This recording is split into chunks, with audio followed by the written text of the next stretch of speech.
We are hardwired to expect happy endings, to believe that every story eventually resolves with everyone safe in their beds. But reality is rarely that clean. Some mistakes result in a permanent, screaming silence.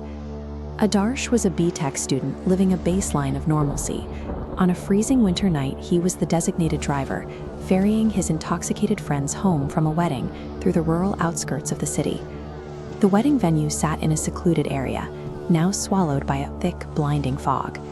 2 hours into the drive, Adarsh pulled over on a desolate stretch of road to relieve himself, unable to see more than a few feet into the gray mist.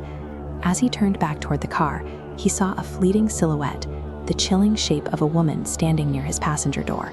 Adarsh blinked, and the figure vanished into the impenetrable fog. He convinced himself it was a trick of the light. That mundane act of roadside carelessness was actually a violation of a hidden boundary. By choosing that specific spot, Adarsh inadvertently tethered an ancient parasitic energy to his own life. The drive home was an exercise in paranoia. Every time Adarsh checked his rearview mirror, he saw a dead-eyed girl sitting next to his sleeping friends. But every time he turned his head to look directly at the seat, the space was empty. After dropping his friends off and pulling into his own driveway, Adarsh went to lock his car. There, resting precisely where the apparition had appeared, was a single, small brass bell, a gungru from a traditional dancer's anklet. Adarsh threw the bell into the dark and hurried inside, but the house offered no sanctuary. A spectral shadow darted past him in the hallway, and as he tried to sleep, a female voice whispered his name directly into his ear. The next morning, Adarsh sat down for breakfast, trying to dismiss the night's events as alcohol-induced hallucinations. Then he saw it. Resting perfectly centered beneath the family's dining table was the exact same gungru bell he had discarded hours earlier. The entity had successfully moved from the car to the hearth of the home. This reappearance proved the entity could not be physically discarded. It had successfully integrated itself into the family's private space. The entity began systematically dismantling the family's external support. First, the father's textile business, once the family's bedrock, suffered a sudden, illogical collapse, draining their financial security in a matter of weeks. Then came a more brutal tragedy. Adarsh's older brother, Akash, was crushed by a truck in a horrific accident. Both of his legs were shattered, leaving him hospitalized for months and requiring a series of agonizing surgeries. The family's attention was completely diverted. The parents were consumed by Akash's recovery and a sudden, severe illness that struck their mother, leaving the household in a constant state of medical and emotional crisis.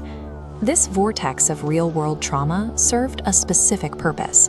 It ensured the youngest and most vulnerable member, Niyati, would be left entirely unguarded.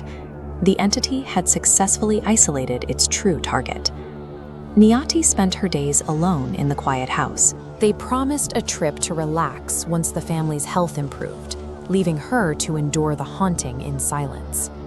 The manifestation eventually became impossible to ignore. The family heard the sound of a heavy, four-legged animal running across the upper floor, only to discover Niyati sprinting down the hallway on all fours like a beast. She began contorting her body into grotesque, impossible positions, with the audible sound of her bones snapping against the pressure. Through the pain, she maintained a fixed, eerie smile that signaled she was no longer in control. When Adarsh finally used holy water, Niyati's skin appeared to sizzle as if touched by acid. She let out a shriek that lacked any human resonance, thrashing on the floor in a state of pure, non-human agony. The entity mocked the family's fear. Later that day, Niyati locked herself in Adarsh's room. When they forced entry, they found her sitting cross-legged on the bed, calmly drinking a bottle of beer and laughing with a resonance that made the very doors vibrate. The entity seized Niyati because she was the path of least resistance. With her family broken and her own spirit worn down by months of terror, her spiritual and mental defenses had become completely hollow.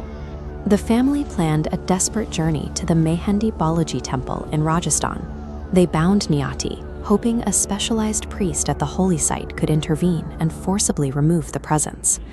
During the drive, the air inside the car became thick with a foul, sulfurous stench.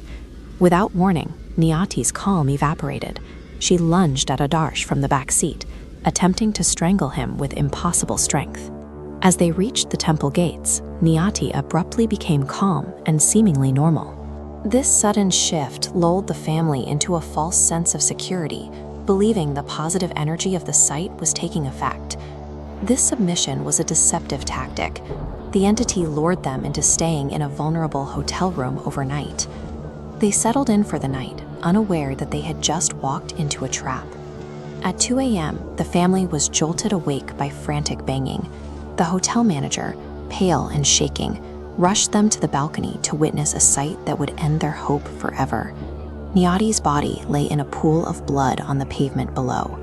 In the dead of night, the entity had compelled her to jump from the second-floor balcony. The daughter they had come to save was gone before they could even speak to a priest. The local priest later provided the diagnosis. Adarsh had unknowingly desecrated an ancient graveyard while intoxicated. His roadside stop had disturbed a century-old entity that had been waiting for a human tether. By 2025, the family's grief had faded enough for them to return to old habits, including alcohol and meat. This lapse caused their spiritual protection to fail. Almost immediately, the brass gunguru bells began reappearing under the dining table. The family continues to live in a state of quiet dread. The entity remains in the house, a permanent shadow waiting for another moment of weakness to strike the survivors. Ultimately, the anatomy of a curse reveals the irreversible weight of a single casual mistake. Adarsh didn't intend to invite a parasite into his home, but the entity responded only to the violation of its grounds.